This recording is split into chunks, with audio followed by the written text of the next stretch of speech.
Alors il y a évidemment de l'émotion quand même, mais nous on essaye de rester professionnel, à savoir que c'est quand même une information importante et d'envergure qui nous touche particulièrement. Donc il s'agit de rendre les faits de manière le plus rigoureuse possible, et puis en tenant compte aussi de la manière dont ça s'est déroulé depuis hier soir.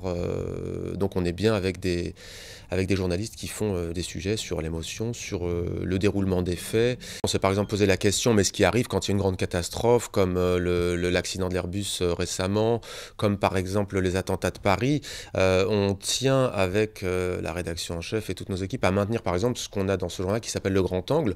Aujourd'hui, c'est par exemple le grand poète sud-africain Breton Breitenbach, militant anti-apartheid, défenseur de la cause palestinienne par exemple. Grand poète surtout, encore une fois. Honnêtement, l'annuler alors qu'il est francophone un jour pareil, ce serait à mon avis doublement une erreur. D'abord parce que c'est un grand homme, et ensuite parce que je trouve que ça fait écho justement à ce que vit TV5 Monde, à savoir la violence, peut-être pas physique, mais en tout cas les menaces, la violence verbale affichée comme ça à travers cette cyberattaque. Une des meilleures manières de résister et de répondre, c'est peut-être les mots, c'est la poésie, voilà.